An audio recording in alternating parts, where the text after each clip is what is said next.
પાટણમાં 6 બાંગ્લાદેશી મહિલાઓની અટકાયત ઓપરેશન ડેલ્ટા હન્ટ હેઠળ જિલ્લા પોલીસની મોટી કાર્યવાહી ડિપોર્ટ કરવાની પ્રક્રિયા હાથ ધરાશે। ગુજરાત રાજ્યમાં ગેરકાયદેસર રીતે વસવાટ કરતા બાંગ્લાદેશી નાગરિકોને શોધી કાઢવા માટે રાજ્ય સરકાર દ્વારા શરૂ કરાયેલા ઓપરેશન ડેલ્ટા હન્ટ અંતર્ગત પાટણ જિલ્લા પોલીસે જિલ્લામાં વ્યાપક સર્ચ ઓપરેશન હાથ ધરી 6 બાંગ્લાદેશી મહિલા નાગરિકોની અટકાયત કરી છે।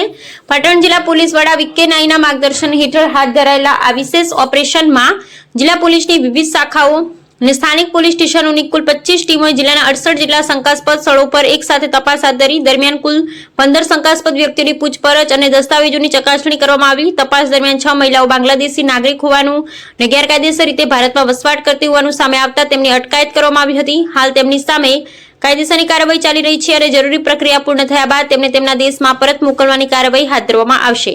આ સમગ્ર કાર્યવાહી બાદ હવે રાધનપુર શહેરમાં પણ ગેસ્ટ હાઉસો, મસાજ સ્પા સેન્ટરો અને અન્ય શંકાસ્પદ સ્થળોની તપાસ કરવાની માંગ ઉઠી રહી છે। સ્થાનિક લોકોનું કહેવું છે શહેરમાં કેટલાક મસાજ સ્પા સેન્ટરો અને ગેસ્ટ હાઉસમાં બહારથી આવેલી મહિલાઓ રોકાતી હોવાની ચર્ચા ચાલી રહી છે, જેના કારણે તેમના ઓળખ દસ્તાવેજો, આધાર કાર્ડ, મતદાર ઓળખપત્ર તેમજ અન્ય જરૂરી દસ્તાવેજોની પોલીસ દ્વારા ચકાસણી કરવામાં આવે તેવી માંગ કરવામાં આવી રહી છે।